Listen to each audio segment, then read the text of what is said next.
Hey, what's going on? Yeah, it's your boy 3 Stacks in this thing, and I'm going over an update for my Shaddolls. It's my Shaddoll Prediction Princess. It's my most favorite variation of Shaddolls. Out of all the Shaddoll builds that I've done over these past years, this one has been the one that I've stuck with, and I will never change it. I'm just waiting for Construct to come off the ban list. That's what I've been waiting for a very long time.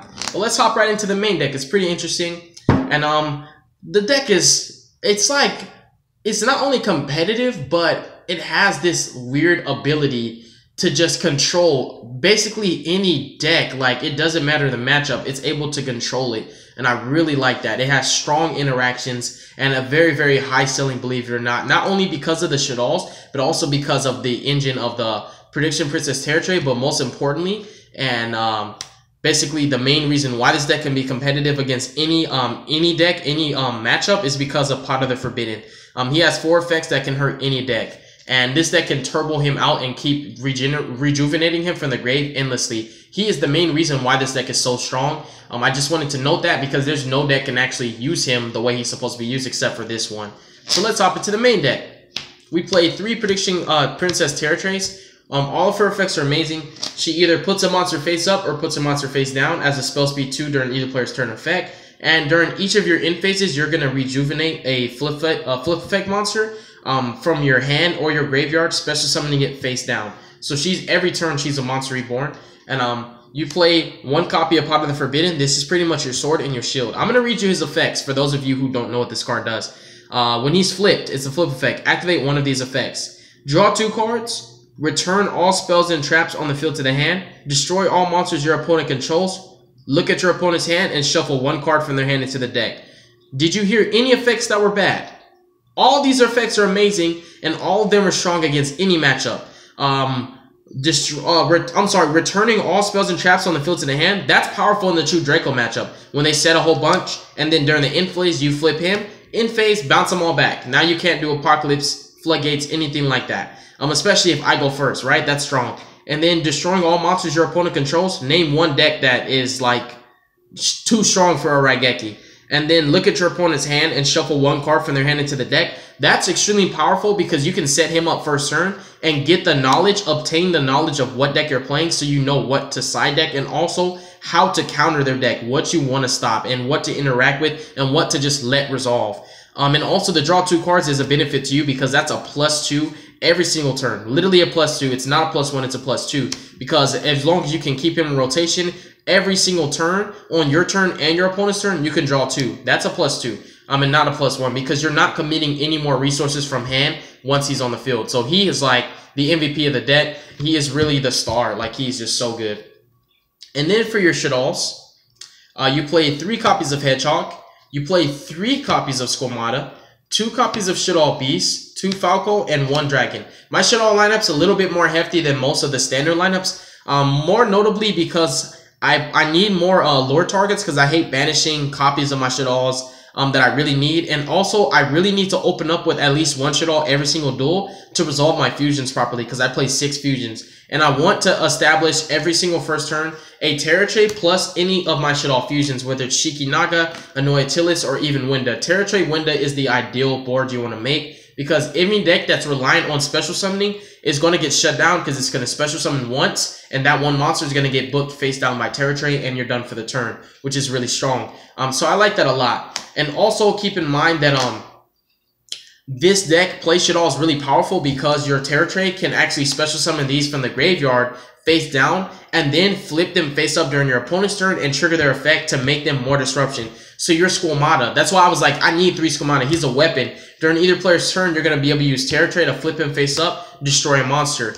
Territory flip Dragon up, return 1 card on the field back to the hand without even destroying it, which can hit anything. Like, it's just insane. You can catch people off guard with just using territory and your actual Shaddolls. Flipping Shaddoll face up, the Hedgehog face up out of nowhere, adding L Shaddoll fusion, and then chaining like in the battle phase to OTK. Flipping Falco to like revive, and flipping Beast to just draw 2 discard. There's a lot of draw power in this deck, and I love my princesses so much. This deck is just insane. So you play 3 Hedgehog, 3 Squamata because these are the most important Shaddolls, and you play 2 Beasts and 2 Falco because you need to see these more than once. You do play Desires and you do play Allure, so you need to see multiples of these. and it's not bad to draw these. And then the dragon, dragon can actually go up to 2 because I can see him being a really dominant force in this format. Not only for the back row removal, but because his flip effect, which is broken, it returns a card on the field to the hand. That doesn't destroy. That's pretty strong, and he's 19, so I can see myself playing 3-3 and then 2-2-2. I love you too, baby. So that's it for your Shaddoll lineup. They're really, really potent. Falco being a tuner is amazing. Their levels being different is amazing. You play 2 Spirit of the Fall Winds and 1 Prediction Princess Koinorma. These are your additional ways to get to your Pot of the Forbidden. Opening up with her in pre-prep is instantly going to equal Terror Tray and Pot of the Forbidden. Those 2 cards, like literally those 2 cards will get you there. I've even considered playing her at 3, but my normal summon does not always go to her, so you don't always want to open up with her, especially not 2 of her. So I opted to play 2 of her because she's still good. She searches any flip effect monster, and the 1 Koinorma, when she's flipped, she special summons any level 3 or higher flip effect monster from your hand or your deck. But for the rest of the turn, you can only activate Prediction Princess's effects. So you're limited to only your Terror Tray. And Windows continuous, so she doesn't activate, so that wouldn't, matter. But you really want to summon him and face down defense with that 3000 wall. And even if your opponent attacks into him and makes him flip, yes, his effect won't activate, but Terror Tray can reset him. So during your turn, you can just flip him face up and do one of his 4 amazing effects. So she has really, really strong interactions during either player's turn because you can use her as a bullet shield, or you can just use her as a way to maneuver out of your opponent's plays and also to set yourself up for the following turn. That's it for your... No, that's not it for your monsters. We have 2 more monsters. The Blue Boy comes as a package deal. You do play the Spellbook engine, and while your Shaddolls are all spellcasters, sometimes when you open up with the secrets and like no Shaddolls, it's nice to just go secrets, Blue Boy, do your thing. And he's a water too for your Noetilis. He's the only main deck monster that actually allows me to go into my Noetilis, and he's searchable through secrets. So you can make your Noetilis without relying on your Shaddoll core. Then we have 1 Tendangle Angel. What I like about this card is it's Monster Reborn for like literally any flip effect monsters. So I'll read you his effect. Tendangle Angel says, flip effect, special summon 1 flip monster from your hand or your graveyard and face down defense except for itself. Then if it's your opponent's battle phase, in the battle phase. So this card is like a trump card. You're basically going to use him in tandem with your Terror Tray. Terror Tray's effect, flip him face up. His effect will basically Monster Reborn, for example, your Pot of the Forbidden, because he special summons any flip effect from hand or graveyard, special this face down. Then in your opponent's battle phase, and then on your turn, flip him, destroy all their monsters, and you can just go off from there. Also, keep in mind that just by setting up with that play, after you flip him and destroy all the monsters, you'll link summon into your Subterra Behemoth Fiendus, and it's game over from there. Like, it's game time. So that's it for the monsters. This deck is really savage. If you guys want to see it in action more often, just let me know. For field spells, well, starting for spells, we play 3 Las Vegas. This is going to search her Terror Tray and also her Ritual spell. It increases your ceiling just by playing it, because you can also Monster Reborn your Terror Tray. It comes up a lot more than you think because you play a billion spells. Not literally, but you play so many spells, and they all can be activated like immediately. 1 Optimus Prime just to have an additional way to get to it. Then we have 3 copies of Pre-Preparation of Rites. We have 2 copies of Spellbook of Secrets. These are your searcher spells. You play just about, what, 9 searcher spells, but you also play a lot of draw spells. Your deck is really consistent. You have Shaddolls that search, Shaddolls that draw. You have monsters that search and draw. You just have so much utility. The deck never ever really breaks. You're always able to do something. And then you have like an ability to Monster Reborn like a million times. You have 3 Allure Darkness, 2 Spellbook of Knowledge, and 2 Pot of Desires for your draw power. Just 7 draw cards. The +1s do matter, and Desires, you got to be careful with it. You want to make sure that you've gotten at least a few Shaddolls out of your deck, because it can hurt sometimes. Like, there have been games when I've literally banished like almost every Shaddoll, and then after that I was like, dang, I can only resolve Shaddoll Fusion like 1 more time. So you just got to be careful with it, but it is worth running the card. It's always a high risk, high reward, no matter what deck you played in. And that's pretty much it for your starter spells, which are all really consistent. They're gonna cycle through your deck and get you to where you need to be. Then you have your playmakers, right? You have 3 Prediction Ritual, 3 Shaddoll Fusion, and also 3 El Shaddoll Fusions. You play 9 of these. You want to open up with these spells. Like, you don't always want to waste resources to search them. You want to, my ideal hand is I want to have Shaddoll Fusion and El Shaddoll Fusion. The reason being is because if I feel like my Winda is in trouble, I can always chain El Shaddoll fusion, force them to either like miss target or something, you know, crazy happens, fuse into another Winda, which basically means now I can special summon one more time and then add this back from grave to hand, so that if they kill my Winda and they still go off on me, I can activate this, because then more than likely we have an extra deck monster and I can make my Shiki Naga and then go for my push for Terra Trade by negating their monster effects. So I really like being set up with these. It's really strong. I was like 3 and 3 for me. It's going to work. I really like the Shaddoll fusions a lot. That is another reason why I play so many Shaddolls in my main deck. And Prediction Ritual is the ritual spell that includes Terra Trade in its text. And during the turn, except the turn it was sent to the graveyard, you can banish it from your graveyard and add 1 Prediction Princess monster from your deck to your hand. That is more than likely going to cycle for another Terra Trade, or you can even add your Koinorma as an optional search. So it's pretty strong. Pretty much every single one of your spells is going to give you value. This can be a +2 going second. This can allow you to search and draw when you use it, because when you send them to the grave, they get their effects. So like all your spells will always fetch another card. Like they'll never be next. Every single spell is going to grab another card after it's resolved, which is really, really powerful. That's why this deck is so strong and so consistent. The only trap I play is Shaddoll Core. You can play Sinister Shadow games. I actually have 3 and I've played 3 in the past. This deck is so turbo. It's all gas, no brakes. I play this because it's a searchable trap. It's a body on field. It's a level 9 for my True King of all Calamities. It allows me to make different fusions without having the certain attributes.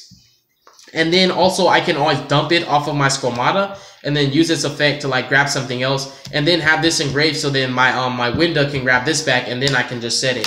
So inherently, Squamata makes it like to where you search this without using Hedgehog, because like you literally just Squamata this, use this, add a fusion back, and then make the fusion, and the fusion goes, you add this back, you set it, and it can save you from being OTK'd, and it can help you go into Calamity. So it's a really nice one-off trap.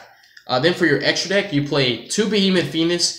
Once you see this card hit the field, if you don't have a hand trap, it's game time. Like, it's gonna be over very soon. This is like double Helix and Electrum on steroids. Like, it does a lot. If you don't know what this card does, you need to read it. It's insane, only in Shaddolls. That's the only time it's gonna be extremely powerful, because you're gonna be dumping from your deck, special summoning, flipping face up, and adding from the grave, like all in separate chain links. This card is just ridiculous. I play 3 Windas. She's my most frequently gone into fusion, because going first, I need a lockdown. Going second, it's always nice to just put the lockdown, knowing that I'm going to be able to use my Pot of the Forbidden to destroy your field. I just want to destroy your field and then put the lockdown on you. But for the most part, this is always my go-to card for going first. Then Shiki Naga for going second, and sometimes for going first. It just depends how you set up. And Anoyatilis, because she prevents people from fusion summoning. I'm sorry, not fusion summoning. She prevents people from ritual summoning. And also, it stops your opponent from special summoning from the graveyard through spells and traps. So she pretty much stops your opponent from special summoning. Well, neither player can special summon monsters from the hand or the graveyard through spells or traps. So you only go into her when you know that it's a matchup that she'll be strong in. But other than that, you can just use her for a level 9 to overlay into Calamities. Because like leaving her on the field can hurt you because you ritual summon from hand, right? So you don't always want to drop her, but it's still nice to have her in your arsenal because she is a floodgate that can win you games. And something that's really cool is actually that she stops like Call the Haunteds and like Soul Charge and stuff like that. So you just never know. Then you have True King of all Chlamydia. It's really easy to make. You have Terra Trade's a level 9, Pot of Forbidden's level 9. This is a level 9. Shaddoll Core is a level 9. It's too many ways to make him. He's my favorite XYZ in the entire game. Then we have Vaguska, which is Syphilis, Tornado, Karagorgon, and Bizdweller for generic rank 4s. Pretty easy to go into rank 4s in this deck, believe it or not. And these are like the best generics. The Utopia package is optional, but if you're going to play generic rank 4s for just any matchup, these are your go-tos. Draco matchup, anything. And then 3 synchros are Trishula, BLs, and Black Rose. BLs is pretty easy to make. Falco is your Dark Tuner. Falco is your tuner. He's how you're going to be synchro summoning. Trishula is always easy to drop turn 2. Turn 1, you have to have like a really good setup, but you can do it turn 1. And also, Black Rose is like a safe lock. When you have your setup with Winda, and then you bring out your Falco, and you just make Black Rose, and then you put Winda as Chainlink 2, Black Rose as Chainlink 1, so you inherently destroy the field no matter what, and then you add a fusion back, so after that, you can fuse and then OTK. And that concludes my deck profile, you guys. Let me know in the comment section below what you think of my Shaddoll princesses. I love my princesses so much. They're my babies. Don't sleep on these girls because they will kill you if you do. But yeah, y'all definitely stay tuned for future content. I love y'all. You're gonna be hearing from me soon, and I'm gonna be announcing the winner of the mat very, very soon. But yeah, you guys stay in your seats because we got more coming at you. Peace.